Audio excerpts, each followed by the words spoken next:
Hello, welcome to our topic focusing on building bridges with parents, effective parent teacher communication. There are going to be six separate videos that break this presentation down so you can view it and listen to it in smaller bits rather than one long piece. Hopefully, you will find this useful in your work with parents. And I know that that topic has come up quite a bit through our course. I originally wrote this presentation for a conference I did for early childhood educators, and I have since adapted it to meet the needs for this course at through St. Mary's. So, most educators did not go into teaching because they were excited about working with parents. They went into teaching for the kids, as all of you I'm sure can relate to. Because of this, many teachers feel parent communication is an area they could always improve upon. And in many cases, it tends to be an area that teachers are less confident in. Of course, there's many reasons why it's important for us to make connections with families in our school and program and class, and it's really important for us to remind ourselves and each other of this often.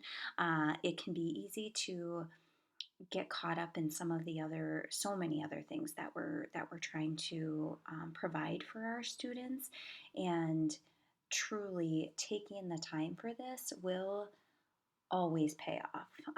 So one of the first things is just remembering that teachers obviously have an abundance of information on child development and various learning strategies that can be shared with families.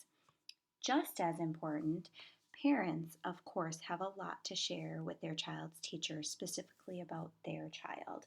It's important for us to be able to view the parent as the expert on their child. They spend or have spent far more time with their child than we will in that one class year that we'll have the child.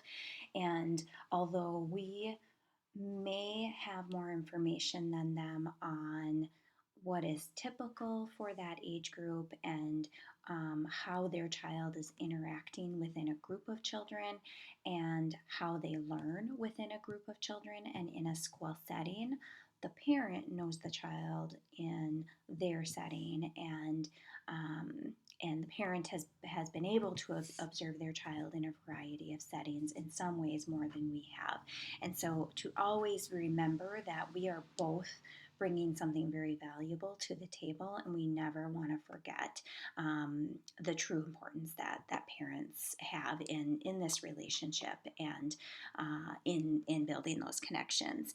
And then lastly, when we form positive connections, it benefits everybody, especially the children. They can feel that it helps them know, as we move into the next slide, it helps them know that their parents are supporting their teacher and their school, and that helps them feel more inclined to be motivated and connected at school. And we really do want parents to be involved. We have to acknowledge, though, that not every parent is going to be able to be involved in the same ways. And so it's very important for programs to step back and think about, what does parent involvement really look like?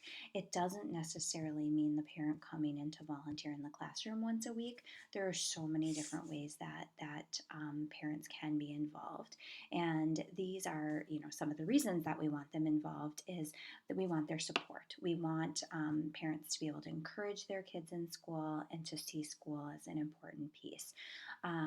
When they when it comes to learning, if we have that close connection and they're involved in that, then they can support their child's learning at home. And we've all been able to see through distance learning how that has become even more important than it ever has been, actually. And to be able to communicate about discipline methods so parents can support these efforts at home, and for parents to help teach these skills at home too. And it's helpful to know the other way too. If there's behavioral issues going on at home that the teacher never sees, sometimes parents don't want to share that information, but it can be helpful for the teacher to be aware of to see if they might have some ideas that might be able to help the parent at home. Why are they exhibiting these behaviors at home and not at school? Is it simply because they're more comfortable at home? Or are they, is the environment at school very successful for them? And so those behavioral issues aren't coming out there and are still coming out at home. Depends a little bit on what the behavioral issue is. But again, this is why we want that involvement so we can have those discussions. And then just information from parents so we can solicit info from parents about child or policies and to just keep each other in the loop essentially about what is going on with our with the child.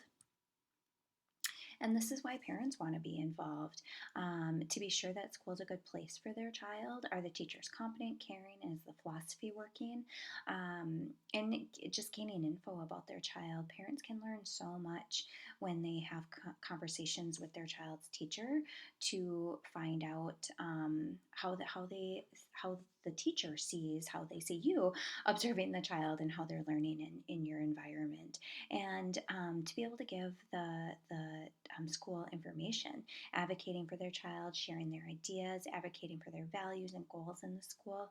Again, that's kind of a little bit more involvement than we might be able to see from others. If we have parents that are far more in survival mode of parenting, they're not going to be the ones probably showing up and doing as much of that advocacy work, and that's okay.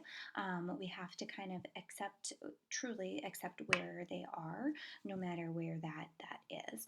And then a simple thing is just to show their child that they support learning and schools and to help the particular school. And so even with the parent asking the child when the child comes home from school about school, who did they sit with at lunch? What was one thing that they really enjoyed hearing about from their teacher? Or what's one new thing that they got to do at school today? That helps the child see that my grown up really sees that what I just did is an important piece. The next video that we're going to dive into is barriers to making connections with families, because we know that is a thing for sure.